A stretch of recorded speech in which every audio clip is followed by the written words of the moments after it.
기도하는 귀중한 자, 기도하는 사람 하나님께서 버리시지 않습니다. 우리를 회복시켜 주십니다. 기도하는 자가 얼마나 큰 복을 받고 귀중한 사람이 되는지 한번 살펴보려고 합니다. 헬조선, 이래서 우리나라에서의 삶이 힘들어서 이 땅에서는 앞날이 캄캄해서 아무리 노력을 해도 내 힘으로는 지금의 이 삶의 어려운 문제를 해결할 수가 없다. 앞으로도 계속해서 이 어려움이 나에게 올 것 같다. 그래서 이 땅을 떠나고 싶다라는 말을 젊은이들이 하고 그렇습니다. 요즘 그 복권을 사는 사람들이 갈수록 많아진다. 그런 이야기들을 들리는데 내 힘으로 안 되니까 일확천금을 얻으면 나의 이 문제가 해결될 것이다라는 생각을 가지고 거기에 사람들이 관심을 많이 갖는 거죠. 여러분들은 어떻습니까? 내가 노력하면 나의 이 환경이 변화되고 내가 조금 더 열심히 하면 지금보다 많이 좋아질 거야. 여기에 대한 희망과 소망이 우리들에게 있나요? 있는 분들은 그래도 많이 건강한 분이시고 없는 분은 너무나도 큰 좌절과 어려움을 맛보신 분들이 그러지 않을까라는 생각을 해봅니다. 우리의 과거는 사실 바꿀 수가 없지만 미래는 바꿀 수가 있어요. 신앙적으로도 불신 가정에서 우리의 부모님이 예수를 믿지 않아도 그 가정에서 태어났지만 성장하면서 내가 선택을 하는데 예수 그리스도를 알고 믿음을 선택한 사람은 불신 가정에서 태어났지만 천국을 향해서 갈 수 있어요. 그의 미래는 변화돼요. 그런데 불신 가정에서 태어나서 계속 그 부모의 그대로 불신앙대로 산 사람들은 그들의 미래는 지옥이죠. 불신 가정에서 태어났지만 믿음을 쫓아가고 하나님을 알고 교회를 아는 사람, 그 선택을 한 사람들은 자신의 미래를 변화를 시켜요. 또 그 반대로 믿음의 가정에서 태어났는데도 탕자로 세상을 향해서 나아가고 끝내 회개하지 않고 돌아오지 않아서 지옥을 향해 가는 경우도 있어요. 이 땅에 살면서 우리는 수많은 선택을 하면서 살아요. 할까 말까, 갈까 말까, 포기할까 계속 할까, 이번에 도전을 할까, 새로운 것을 시도할까 말까. 우리는 그러면서 갈등을 합니다. 그러면서 최선의 선택을 하려고 하는데 내 과거는 바꿀 수는 없지만 내가 이 선택을 할 때에 성경적으로 말하면 믿음의 눈으로 선택을 할 때에 우리의 미래는 바뀔 수가 있어요. 세상에 있는 모든 사람들이 자신의 미래를 이 선택을 어떻게 하느냐에 따라서 바꿔갈 수 있다는 거예요. 그런데 전능하신 하나님은 저와 여러분들이 어떠한 선택을 하실지를 다 알고 계세요. 그분은. 그렇지만 우리들에게 자유의지를 주셔서 우리 마음대로 선택하도록 하십니다. 저와 여러분들은 많은 선택을 하면서 살았는데 지금까지 내가 살아온 것, 과거는 내가 지금 과거의 일들을 새롭게 해석을 해서 의미부여를 해서 좋게 여길 수도 있어요. 아니면 과거에 안 좋았던 사건을 내가 아예 무시하고 잊어버리고 살아갈 수는 있어요. 그렇지만 과거의 그 팩트는 그것은 사실이라 바꿀 수가 없어요. 그런데 미래는 하나님께서 우리들에게 바꿔갈 수 있는 능력을 주셨어요. 하나님께서 허용하신 범위가 굉장히 넓어요. 저와 여러분들이 선택해서 갈 수 있는 길이 참 많습니다. 그 길을 어떻게 찾아가야 되는가, 그것을 한번 고민을 해 보았어요. 그러면서 오늘 이 본문을 봤는데 참 유명한 본문이에요. 야베스의 기도로 유명한데 약간 번역이 우리가 예전에 책으로 읽었던 번역본과 좀 달라졌지만 그대로 나와 있습니다. 우리 고린도후서 5장 17절에 보면 그런즉 누구든지 그리스도 안에 있으면 새로운 피조물이라 이전 것은 지나갔으니 보라 새 것이 되었노라. 하나님께서 예수님을 보내주셔서 저와 여러분에게 새롭게 변화시켜 주신다는 거예요. 우리가 선택을 하면서 갈 수 있는 길이 있는데 우리가 자전거를 타고 산을 넘어간다는 거 상당히 어려워요. 그런데 하나님께서는 그의 권능의 손으로 터널을 뚫어주시거나 자전거 길을 열어주시는 분은 우리 하나님이세요. 저와 여러분들이 터널을 뚫을 수가 없기 때문에 예수님을 보내주셨거든요. 그 예수님으로 인해서 새로운 삶을 살아갈 수 있는 기회를 주신답니다.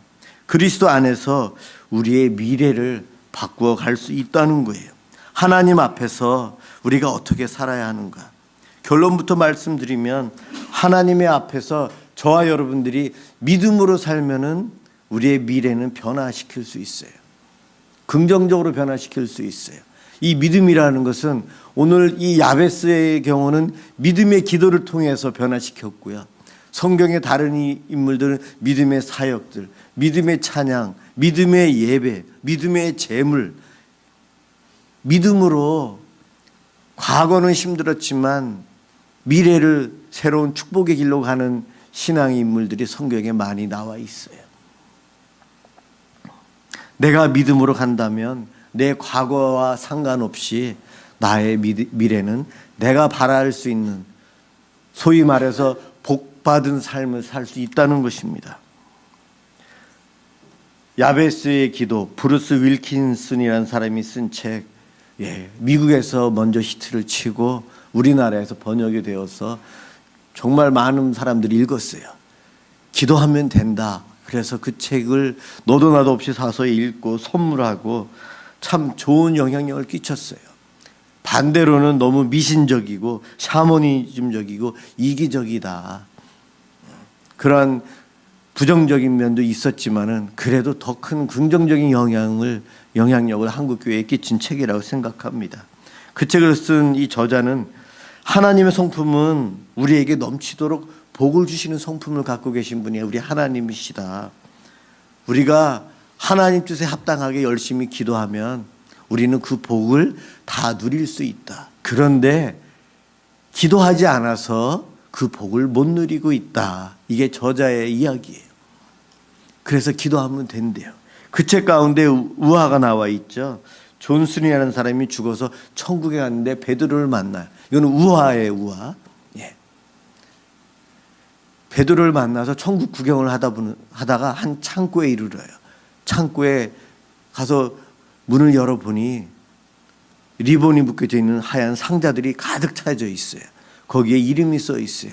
자기 이름이 있는 상자에 가서 리본을 풀고 속을 열어보았더니 내가 지금까지 이 땅에서 살면서 바라던 것들이 거기 다 들어있더래요.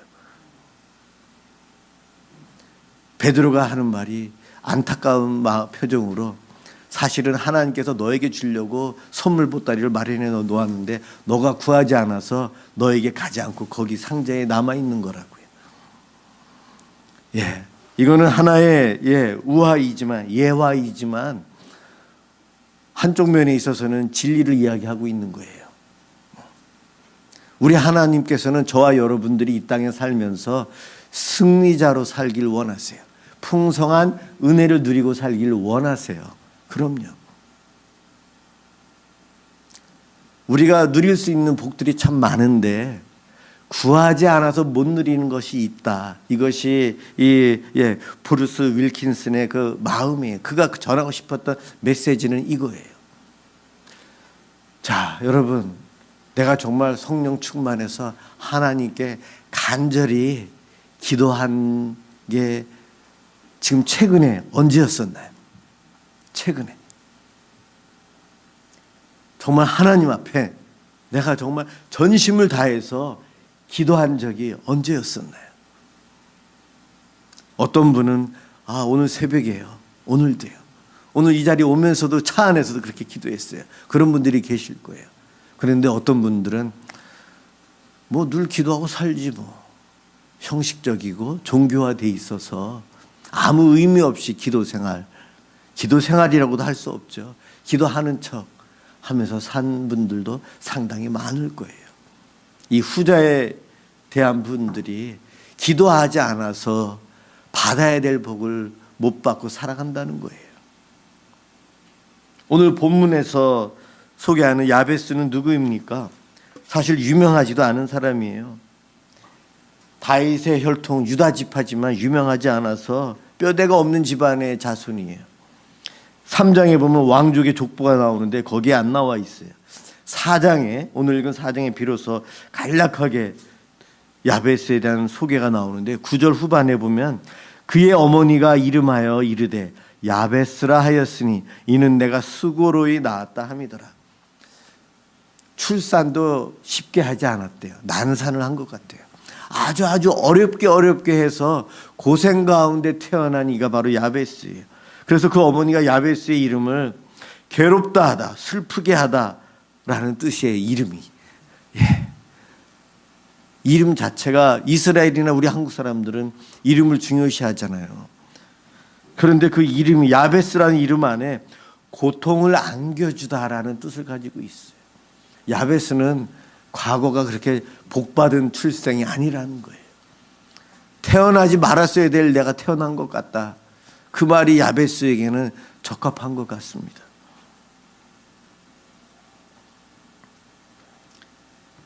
그래서 이 이름의 뜻, 어머니께서 지어준 이름은 이제 너는 고생문이 훤하구나. 태어난 불행, 과거, 그 과거에 얽매여서 살면 그럴 수밖에 없는 인생이었어요. 그런데 오늘 본문에 보면은 9절 앞부분에 야베스는 그의 형제보다 귀중한 자라. 귀중한 자가 되었대요. 어떻게 되었을까요? 기도해서. 그래서 기도하는 귀의 존귀한 자가 이 야베스고요. 기도하는 존귀한 자, 귀한 자가 저와 여러분들이 되었으면 좋겠어요.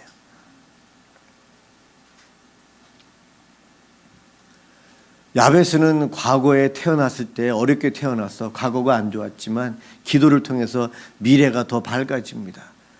그러한 예가 성경에 많이 나와 있고 그 반대의 예도 있어요. 과거는 영광인데 중간에 잘못된 선택을 해서 복받는 삶이 아닌 저주받는 삶을 살아가는 사람들이 있어요. 우리가 잘 알고 있는 출애굽할 때의 이스라엘 백성들, 홍해가 갈라지고 반석에 광야에서 물이 터져서 그 200만 명이나 되는 사람들이 마실 물들이 그냥 공짜로 사막에서 쏟아져요. 만나와 메추라기, 구름 기둥, 불 기둥으로 하나님이 인도해 주시고 아무리 걸어도 구두가 닳지 않아요. 신발이 닳지 않아요. 그러한 복을 누리면서 그들이 젖과 꿀이 흐르는 가나안 땅을 향해서 가고 있어요. 그런데 12명의 정탐꾼 중에 10명의 사람들이 가나안 땅, 젖과 꿀이 흐르는 가나안 땅에 그 포도송이를 그 큰 것을 메고 왔는데 그 포도송이를 보면서 기뻐했으면 좋았을 텐데 그것이 아니고 가나안에는 거인들이 있고 우리는 메뚜기와 같은 하찮은 사람들입니다. 겁이 나서 불신앙의 보고를 하고 그 불신앙의 보고를 들은 이스라엘 백성들이 모세를 저주하고 하나님을 원망하고 여호수아와 갈렙을 때리려고 하고 그 결과가 어떻게 되었죠? 출애굽할 때에 20살 이상 된 사람들은 광야에서 다 죽고 젖과 꿀이 흐르는 가나안 땅은 들어가지를 못했어요. 모세마저도 못 들어갔어요.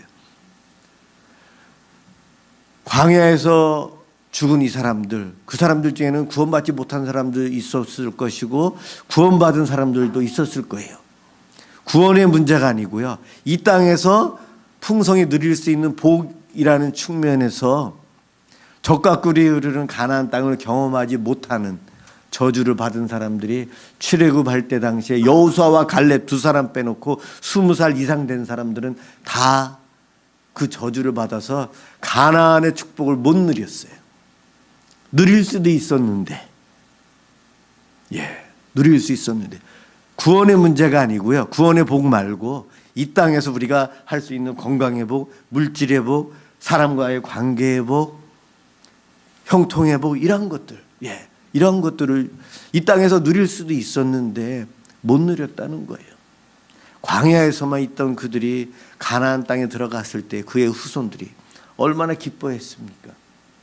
여리고성이 무너지는 것을 보면서 얼마나 큰 기쁨과 하나님을 찬양합니까? 그와 같은 복을 누릴 수도 있었는데 이들은 불신앙을 선택하는 것으로 인해서 그 받을 복을 못 받은 거예요. 과거의 영광을 끝까지 유지하지 못하고 불행한 미래로 바꿔버린 그러한 사람들이에요. 그런데 그 반대로 과거는 불행했지만 미래가 축복이었던 사람들, 요셉 형제들에 의해서 버림받고 죽을 뻔하기도 했고 외국의 노예로 팔려갔고 감옥에 갇혀서 고생하지만 요셉은 선택을 늘 하나님이 동행한다는 선택, 믿음의 선택, 믿음을 붙잡아요. 그로 인해서 이스라엘 민족이 지키고 그의 가족을 다 살려요. 어린 다윗은 형제들도 인정하지 않았고 아버지도 사람의 숫자로도 넣지 않고 무시해 당했던 이가 바로 다윗이었어요. 그런데 그의 끝은 어떻습니까?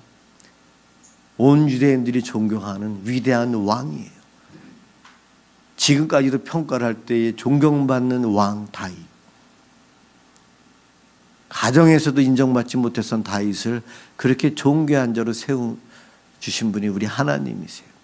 믿음으로 기도하고 믿음으로 예배드리고 믿음으로 살아가는 사람이 미래에 필요한 변화된 삶을 누릴 수 있다는 겁니다. 그 중에 한 사람이 오늘 이렇게 소개된 야베스예요. 야베스가 불행과 슬픔의 과거를 딛고 복과 존귀의 사람이 될 수 있었던 비결, 하나님께 담대히 기도하는 거예요. 야베스에 대한 다른 이야기는 성경에 안 나와 있어요. 그가 잘한 것은 담대히 기도한 거예요. 저와 여러분들이 잘할 수 있는 게 무엇이 있습니까? 은사가 있어요. 서로 각각 달라요. 찬양의 은사가 있는 분은 찬양을 통해서, 섬김의 은사가 있는 분은 섬김을 통해서, 믿음의 섬김을 통해서 하나님 앞에 드리면 됩니다. 우리 하나님 기뻐 받으시고 그것으로 인해서 큰 복을 주시는 분이 우리 하나님이세요. 사실 우리가 전도할 때 예수 믿으면 복 받습니다 할 때 그 복은 천국을 의미합니다. 그런데 예수 믿고 난 다음에 우리가 생각해 보아야 될 것이, 예수 믿으면 고난도 시작돼요. 예수 믿으면 사단이 가만히 안 놔두거든요. 복 받으러 예배들을 드리러 올라가면 못 오게 하고,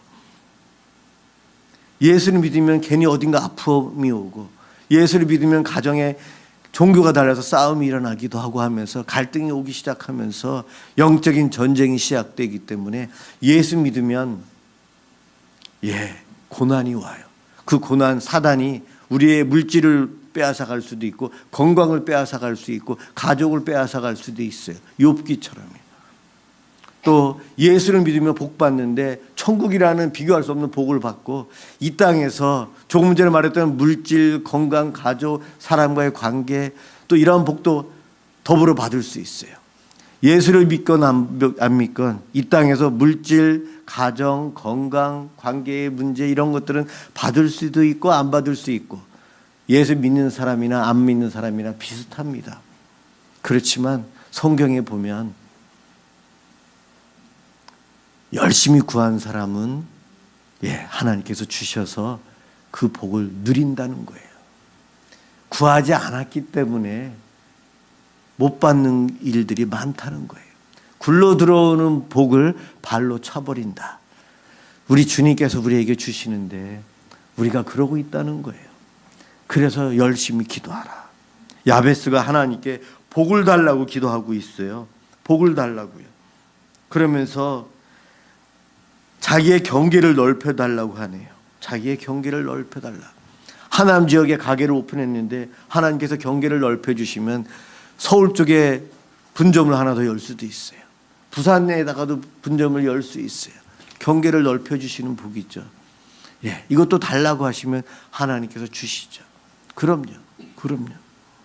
하나님께 달라고 우리는 기도할 수 있어요. 왜냐하면 마태복음 7장 7절에서 8절, 구하라 그러면 너희에게 주실 것이요 찾으라 그러면 찾을 것이요 문을 두드리라 그리하면 너희에게 주실 것이니 구하는 이마다 얻을 것이요 찾는 이가 찾을 것이요 두드리는 이에게 열릴 것이라. 사실은 하나님께 저와 여러분들이 구해야 될 것이 성경에 보면은 성령님이에요. 성령님. 네. 성령님을 구하면 사실은 우리들이 구하고 있는 다른 물질적인 것들 이러한 것들 저절로 따라서 오거든요. 어쨌든 오늘 본문에서 야베스는 자기의 경계를 넓혀달라고 기도합니다. 하나님께서 그와 같은 복을 주신 것 같아요. 그런가 하면 주의 손으로 자기를 도와달라고 기도합니다. 여러분, 하나님이 손이 있으신가요? 없으신가요? 퀴즈입니다. 하나님은 손이 없어요. 왜냐? 영이시기 때문에, 육체가 없기 때문에 우리 하나님은 손이 없어요. 그렇지만 성경을 읽다 보면 우리 사람처럼 표현을 하나님을 합니다. 또 하나님의 권능의 왼손이 아니고 오른손이라고 이렇게 우리가 하나님은 우리 인간 편에서 이해하기 위해서 그렇게 표현할 뿐이에요. 그런데 성경에서 구약 성경에서 하나님의 손은요, 하나님께서 직접적으로 개입하셔서 돕는 것을 하나님의 손이라고 표현합니다. 아까 말씀드린 대로 자전거 타고 가는데 큰 산맥에 터널을 뚫는 것 하나님 직접 행해 주시죠. 우리가 못하는 것들은 하나님께서 다 행해 주세요. 그럼요. 하나님께서 권능의 오른손으로 우리를 품어주시고 안아주시고 이끌어주시고 밀어주시고 영적으로 그와 같은 일들을 행해 주십니다. 그래서 기도할 때 하나님의 손을 구해야 돼요. 어떤 분은 하나님의 얼굴을 구합니다. 표현법만 다르지 다 똑같은 이야기예요. 하나님의 도우심을 구하는 기도예요. 내가 정말 얼마나 간절히 하나님의 손을 구하고 있는가. 사도행전 11장 21절에 주의 손이 그들과 함께 하심에 수다한 사람이 참 많은 사람들이 믿고 주께 돌아오더라. 초대교회가 폭발적으로 부흥할 수 있었던 것도 하나님의 손이에요. 우리 하나님의 손은 긍휼하심의 손, 죄인인 나에게 손 내밀어 구원해 주신 분이세요. 탕자인 아들을 안아주신 아버지의 손이 긍휼의 손이고 간음하다 붙잡힌 여인을 살려주신 예수님의 사역에서 긍휼의 손을 우리는 볼 수 있어요. 치유의 손, 우리 예수님께서 가시는 곳곳마다 많은 사람들의 병을 고쳐주셨는데 우리 하나님의 기적적으로 고쳐주시는 그 은혜가 이 치유의 손입니다. 환경은 변화되지 않았지만 내 마음속에 평강이 오고 기쁨이 오고 소망이 생기는 것, 평강의 주의 손이 우리에게 임할 때에 그와 같은 은혜를 누립니다. 이런 은혜를 누릴 수 있는 방법, 기도예요. 야베스의 경우에는 기도예요. 다른 것 하는데 참 어려움이 많지만 그래도 기도는 와서 하면 돼요. 예배당에 와서 기도하면 돼요. 요즘 예배당에 와서 기도하시는 분들이 좀 줄었어요. 여러분, 집에서도 기도하시지만 잘 안 되죠. 삶의 현장은 늘 우리에게 근심 걱정 또 해야 될 일들이 자꾸 잡생각이 나게끔 해요. 그래서 그것을 끊어버리기 위해서는 기도의 장소가 필요해요. 기도원에 갈 때도 있고 그렇습니다. 그렇게 예배당에 와서 기도하세요. 여기 와서 기도하세요. 혼자 있는 곳에서 나만의 기도 장소가 있는 것이 참 중요합니다.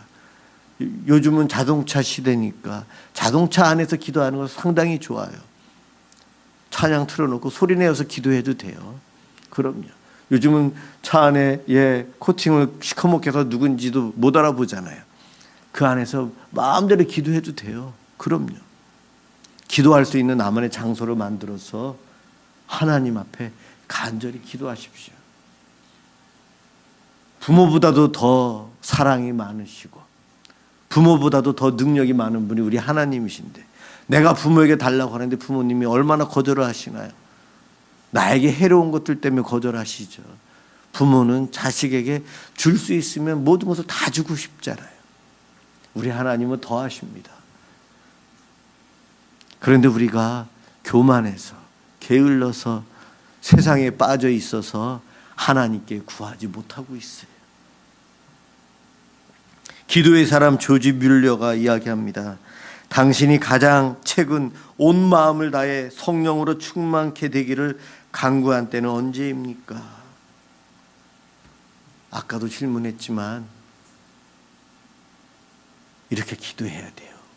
우리의 믿음의 선배들은 정말 목숨을 내걸고 기도했어요. 기도 안 하는 분들이 기도하는 사람을 비판해요. 기도만 한다고 되냐고. 기도 많이 하시는 분은 소수의 기도의 소명이 있어 기도 사역자로 세움받아서 하루 종일 기도만 하시는 분들이 좀 소수의 분들이 계세요. 그렇지만 기도 많이 하시는 분은 그만큼 세상에 나아가서도 기도하는 만큼 열심히 일을 합니다. 그럼요. 그런데 기도 안 하시는 분들은 그렇게 기도하는 분들을 향해서 기도 저렇게 한다고 되나? 왜 기도만 하냐? 그렇게 비판을 해요. 비판하지 말고요. 내가 한번 그렇게 기도해 보세요.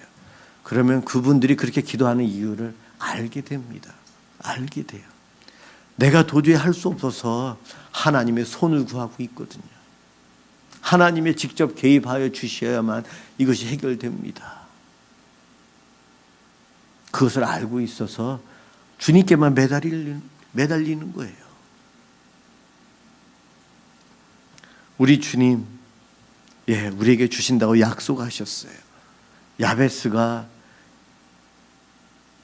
오늘 10절에 나와 있는 이 기도 내용대로 복을 달라고 기도하고 있고 그의 지역을 넓혀달라고 기도하고 주의 손을 간구하고 손에 도우심을 간구하고요. 환난에서 벗어나 내게 근심이 없게 해주옵소서 기도하고 있어요. 이 문장을 외워서 그대로 기도하시는 분들도 계시는데 아주 좋습니다. 여러분, 우리 주님은 저와 여러분들이 이 땅에서 풍성한 은혜 가운데 살기를 원하세요. 주의 자녀로서 기도를 통해서 아니면 나에게 주신 다른 은사에 맞춰서 충성함으로 그 복을 누리고 살아갔으면 좋겠어요. 주님, 나에게 필요한 것 더 잘 아십니다. 주님 주세요. 제가 그것을 통해서 주님 기뻐하는 삶을 살겠습니다. 우리가 이러한 기도 담대히 해야 돼요. 염치 없어서 못하겠어요. 이런 분들이 계시더라고요. 아니요. 기도하라고 명령하셨어요. 그래서 우리는 기도하면 돼요. 왜 기도를 안 합니까? 기도하기가 그렇게 어렵나요? 아무 때나 기도할 수 있는데 아무 때나 안 하고 있다는 거예요.